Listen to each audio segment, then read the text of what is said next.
Hi, I'm Nick Capper.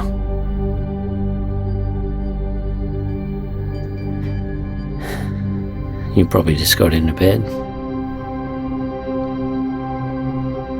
Maybe trying to get to sleep. So you probably want to breathe, I guess. Just chill out a bit. I don't know how to breathe right. I have a bit of trouble with it myself, actually. Sometimes when I use dumbbells at the gym, I don't know whether I'm meant to breathe in or out when I'm pushing up or down. But I guess it's pretty easy when you're sleeping to just sit there and breathe how you want. You can be a real rebel about it.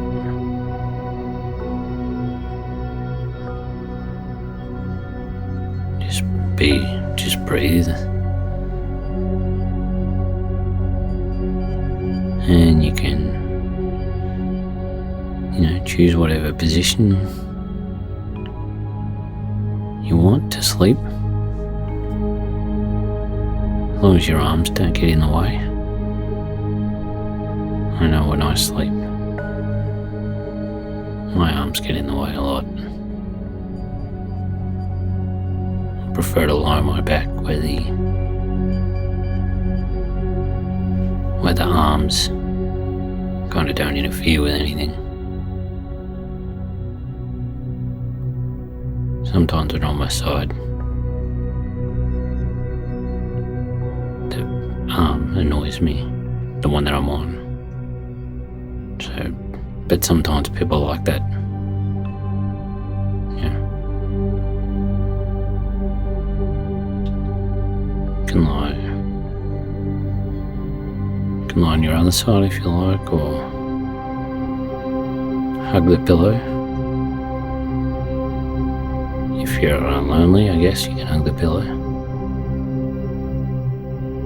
Or if you're in one of those relationships where you don't really hug each other, that's fine as well. Sometimes I go in and out of that. Sometimes I want to hug my partner. Other times I don't really want to. I'd rather hug the pillow, to be honest. She feels that way too. She was a real hugger when we first started out. She couldn't get enough of me, to be honest.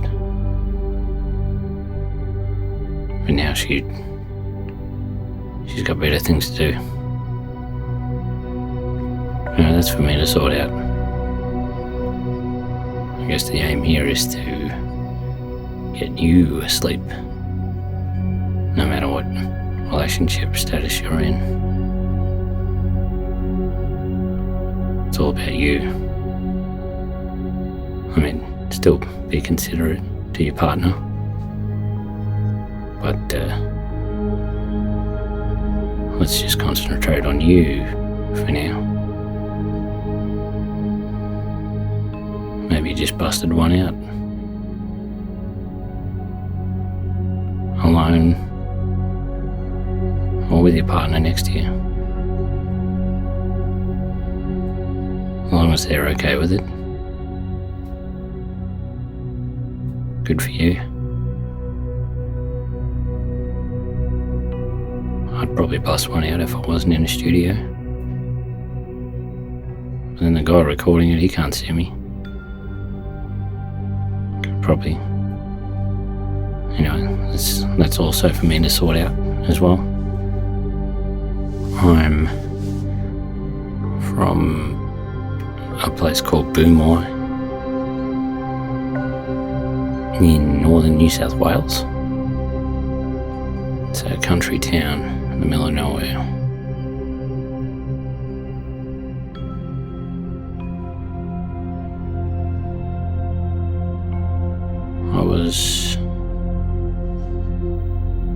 working as a graphic designer in the city, in Sydney. It was so tough.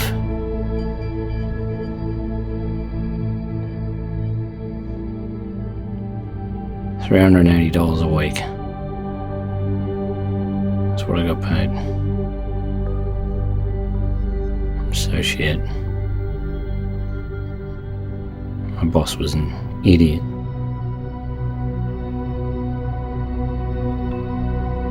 I had to make business cards for panel beaters and shit.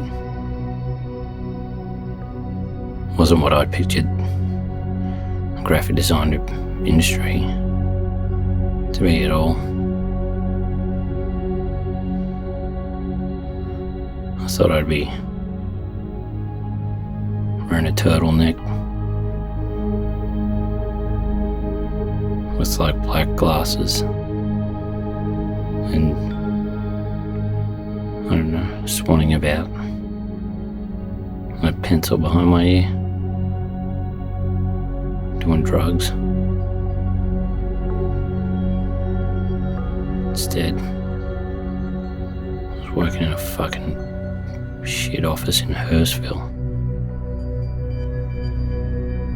making business cards for panel beaters, florists.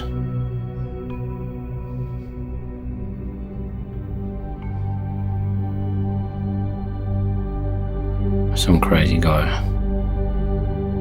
who couldn't afford to pay us sometimes bought a new Alfa Romeo. What a turd. What an absolute turd.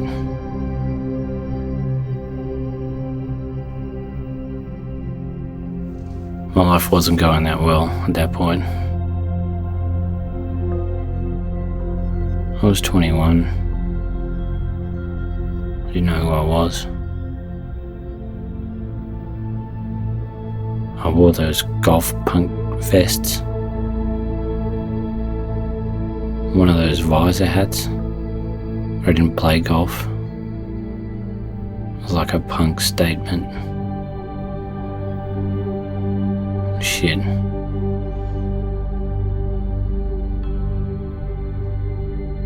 My mum and dad said, why don't you get out, come back to the country, drive a tractor, make some money, get your driver's license, stop wearing those fucked vests.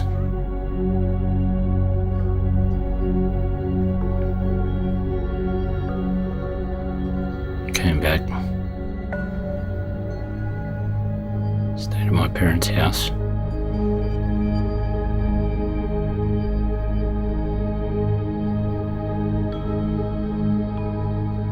So weird, getting up at 6 every morning. I'll listen to the sound of the willy wagtail. It's always out in the country. I'm going to try and do it now, but I'll probably screw it up.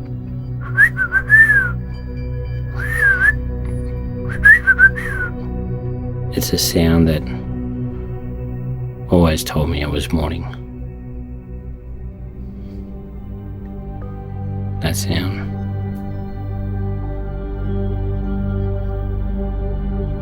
When I was in the country, I couldn't wait to get away from it. But now that I come back from the city, all those things seem beautiful. The red sun coming up in the morning.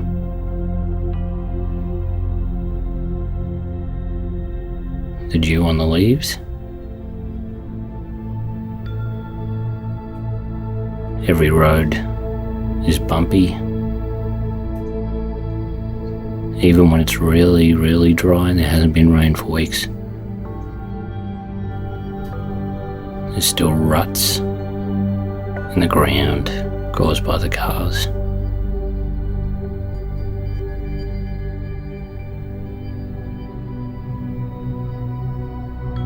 come back to work on the cotton farm and pack a little esky, and then I would go to work on this farm my dad used to manage. Went from $380 a week to, I think it was $860 a week after tax, for those accountants listening. And it was so great. More money than I'd ever seen.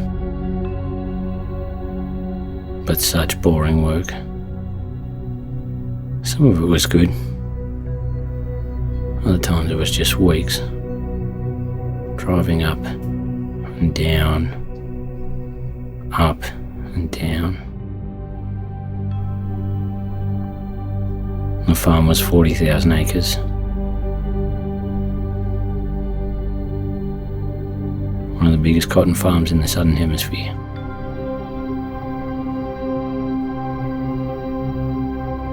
I don't know if they got any cotton farms in the Northern Hemisphere.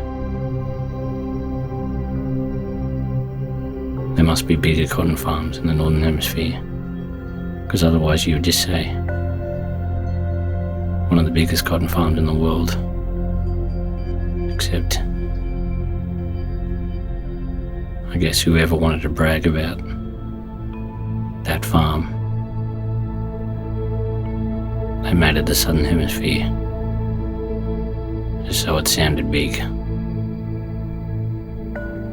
Because the Southern Hemisphere is still pretty big. To be honest, if you had the second biggest cotton farm in the world, the Southern Hemisphere comes pretty close to it.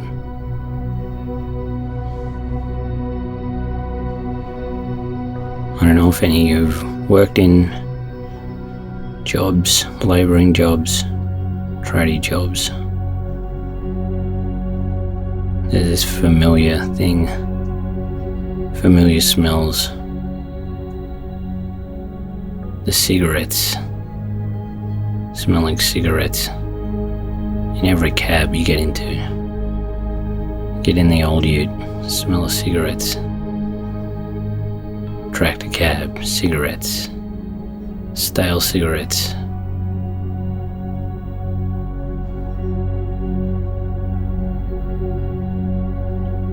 Whoever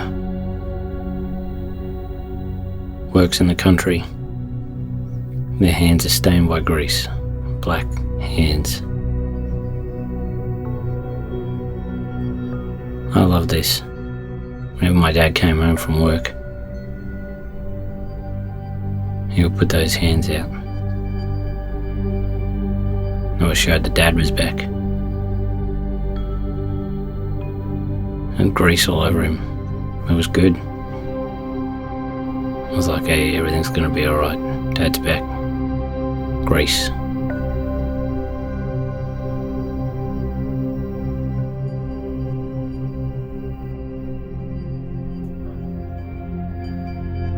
I was earning so much money, I'd go to Gundawindi, my brother and I, and we would have some drinks.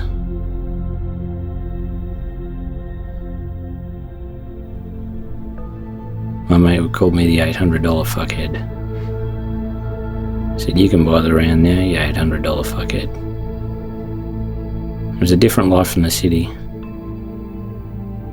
Once we're in the nightclub in Gundawindi, and the last song they played was that. I put my old blue jeans on.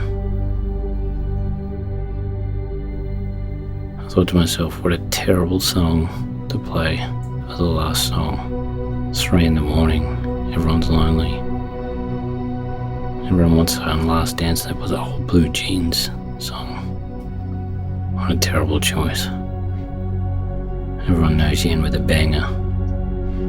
Like a Love Shack or something. Love Shack at the end of the night. That's great.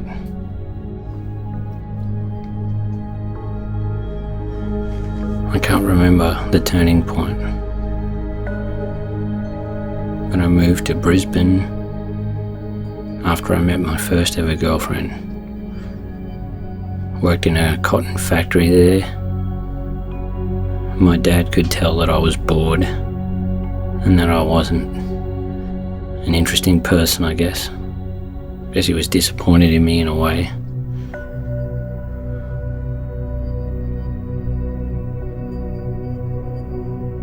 I wanted to go overseas. My dad said, "Why don't you come back and work for me on my farm?" On a small farm. A small cotton farm. So I moved back in with my parents again.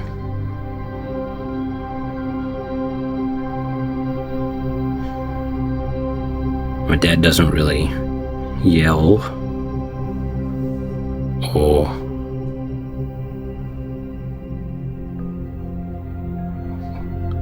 anything like that, but he guilt trips you. If I didn't wake up in time for work, he'd just leave without me. He said, "Just come in when you feel like it."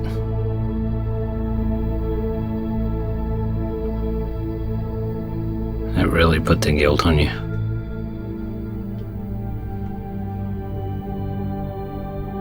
So I knew not to do that, to wake up early, otherwise I'd feel guilty. And there were days where I'd drive the tractor up and down, but it was such an unpredictable work day.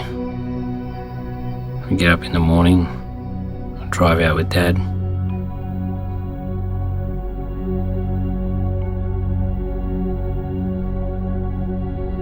I'm the worst farmer ever. I'm not very good at many things. I'm not very good at work in general, to be honest. I can't concentrate. I'm lazy. I drift off into space. I'm slow.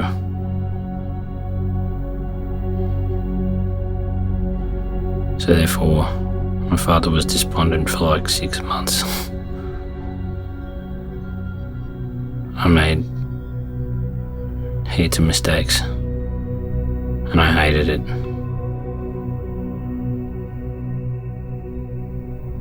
He taught me some good lessons.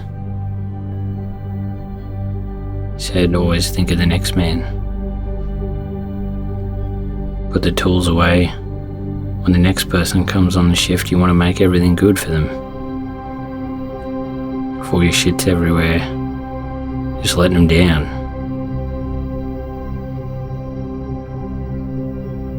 Think of the next man. And yeah, that followed me forever. It was so good. I loved it. I loved that he said that. He hated the radio. Whenever I had the radio on, Dad hated it. I'm like, what kind of emotionless robot are you if you can't sit somewhere without a radio? I was like, what has become of my father? Is he a machine? Has he become a tractor? He went to boarding school when he was 8. He was born in Africa, and then he went to boarding school in England when he was 8. He said the blankets weren't thick enough, so he was always cold. I think that's why my father doesn't listen to music. Because he's like, as long as I got a good blanket, it's good enough for me. My father is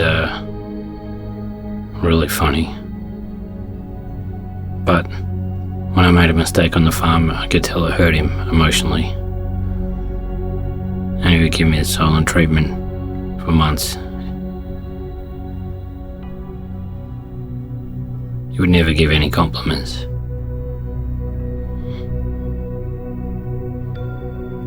And I was going to quit.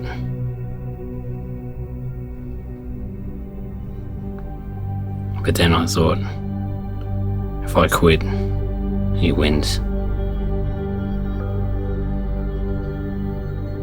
And I started getting better. Thinking of the next man. Making everything good for him.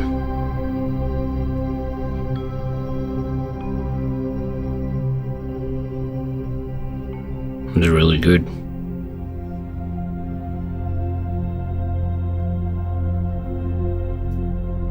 We'd get up and we would water the cotton. It was very stressful. You never see a cotton grower on Farmer Wants a Wife.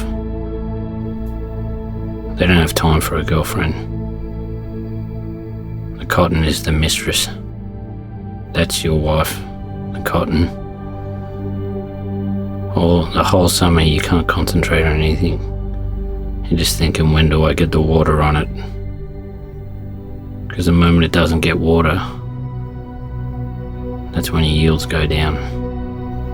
And then you got to get the water off it, otherwise it gets too cold and it throws all the fruit off.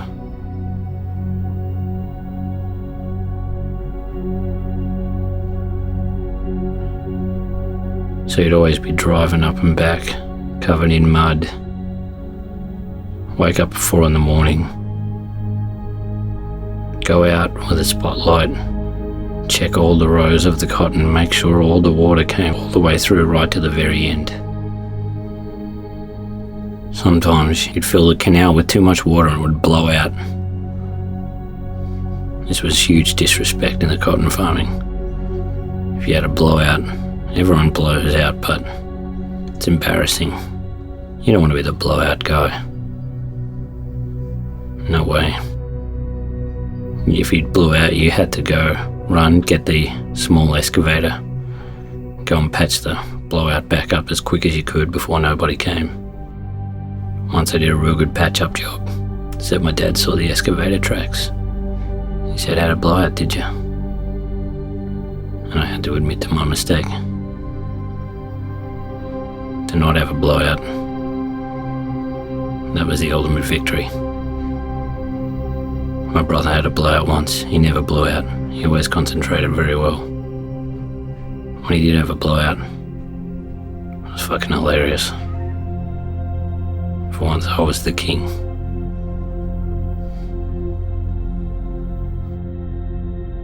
What a dork.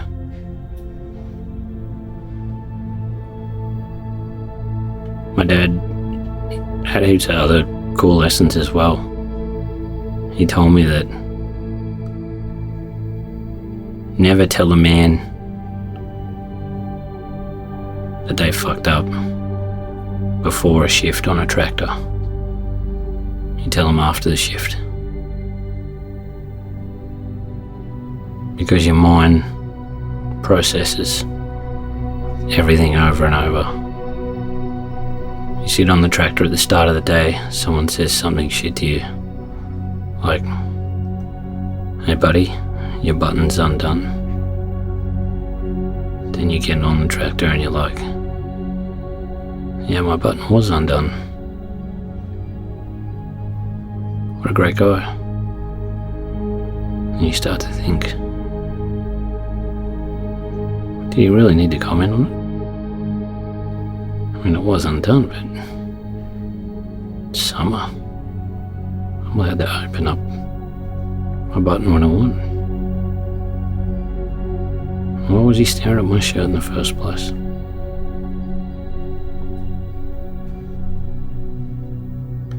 Cut to 11 hours later. You're like, I'm gonna fucking kill that guy. I'm really gonna kill him. That's what would happen to my dad. He said he lost a lot of good workers telling him where they fucked up in the morning, and then you go to pick him up from the tractor and then they tell him to stick it. It's great advice like that that makes you build so much respect for your dad. He also gave me too much responsibility, but he said that's what you do, you give people responsibility. Then they respect you more and they take the job more seriously. I went from fucking so much stuff up breaking so many things, bogging tractors. And one time I bogged a tractor. Then my dad and I went to some bloke's house and watched A State of Origin. My dad didn't say one thing the whole time.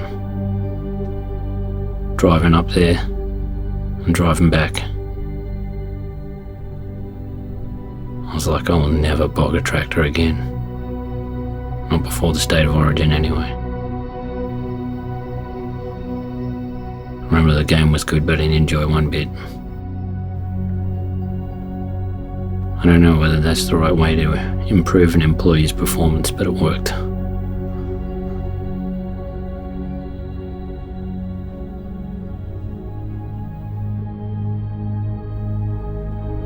The coolest thing was that we actually came out with a really good crop.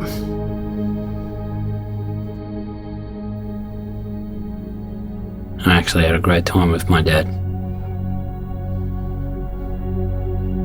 It was the hottest summer ever. It was so hot. It was like 45 degrees. I'd never seen my dad kind of buckle, but looked like he was going to buckle. He'd never had a ute with air conditioning before. But this time he lashed out and bought a Land Cruiser ute with air conditioning. And it had a turbo. Every time my brother and I would jump in the ute, it was a luxury to get that ute because the other one was shit and slow and it had no air conditioning. Every time my brother and I would jump in that ute, we go, it's turbo time. Like Arnold Schwarzenegger in Jingle All the Way when he plays Turbo Man. It's turbo time. My dad borrowed that ute from his boss not too long ago when I went up to Queensland. I jumped in that ute 13 years later and I said, it's turbo time to myself. So good. And I rang my brother straight away. Jumping in that ute in 45 degrees with the air conditioner blowing was reinvigorating. Even though we were in water all day, walking around in it, the water was warm. The air conditioning was the only thing that would revitalise you. It was so great.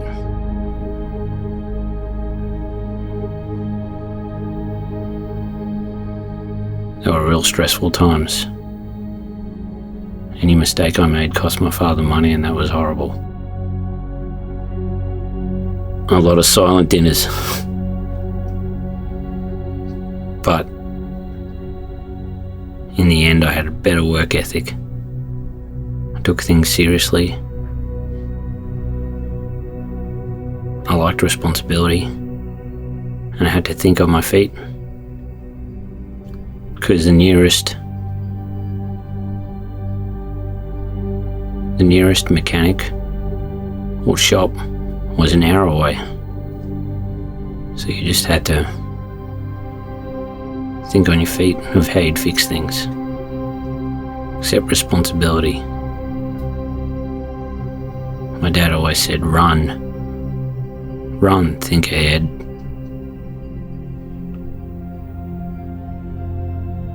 Think of what's going to happen next. And I've kept that with me forever.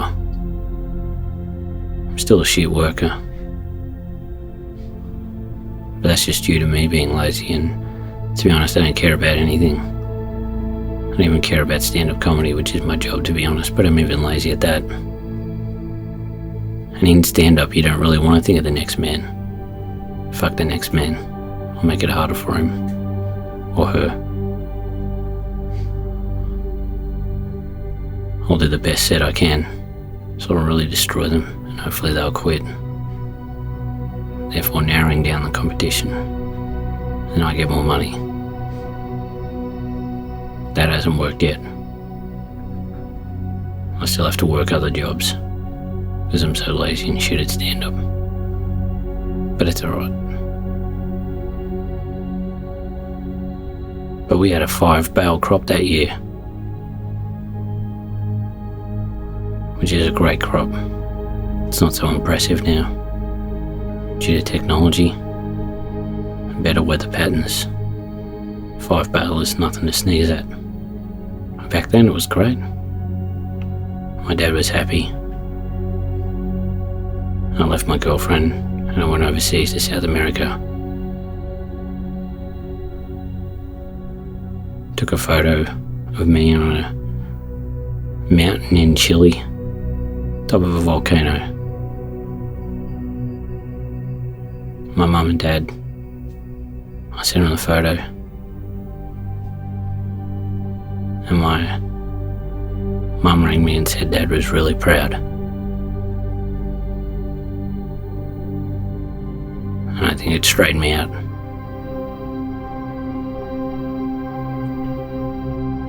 Volcanoes are pretty overrated though. The photo was good. You can't really see any lava or anything. And the sulphur sucks. It's really strong. And it burns your eyes. Plus, after the photo was taken, there was a big blizzard. And I had to unbind the rock for like an hour. And the instructor told me that Steve Irwin had died that day.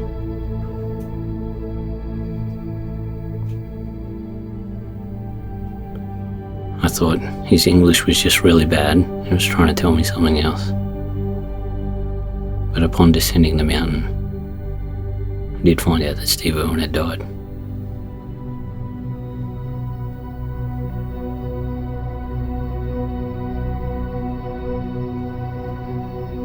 That Christmas, I wasn't with my family. I was with a different family in Argentina.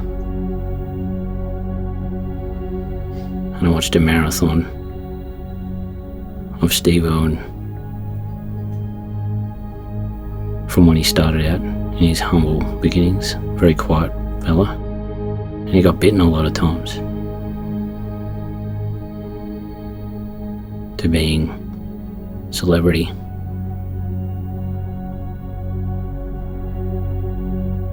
Anyway,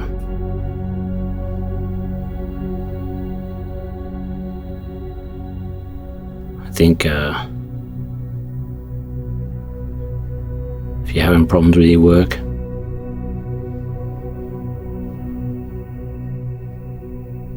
and you're not a good worker,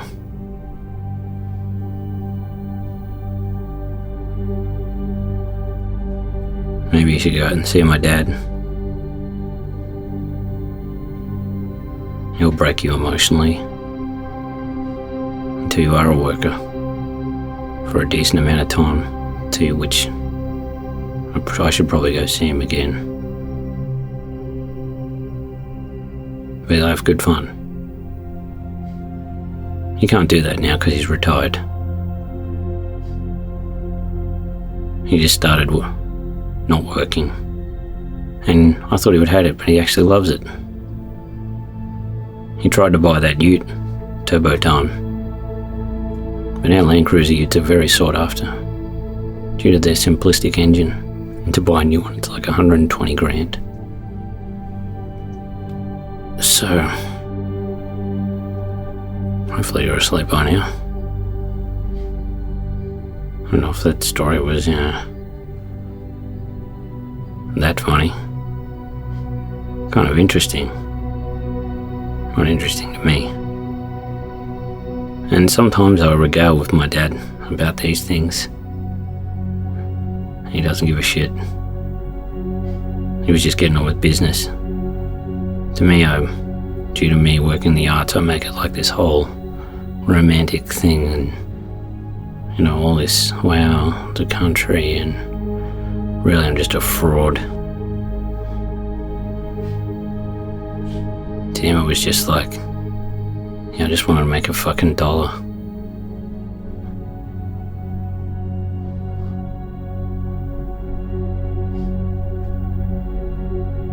funniest thing my dad ever said was when he worked on the farm, someone got him a job working at a plumbing and irrigation shop in town, and he went and worked there and he quit. I was like, "Why'd you quit, Dad?" And he goes, "Not enough room. On a farm, if you hate somebody, you can just get away from them.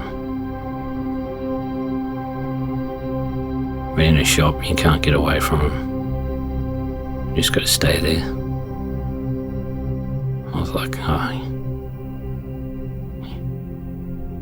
you are the funniest man I've ever met." And he still is.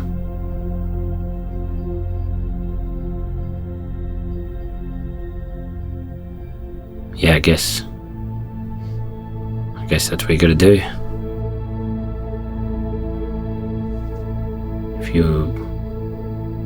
So once again, I am a fraud, because I make it funny, but he's funny naturally, and most country blokes are. I really hope you're asleep right now, because I don't know how to wrap this up. If you're still listening, God help you, take a sleeping pill or something. I don't know. Maybe inject yourself with something. Get your partner to club you over the head. And hopefully that'll work. Good night.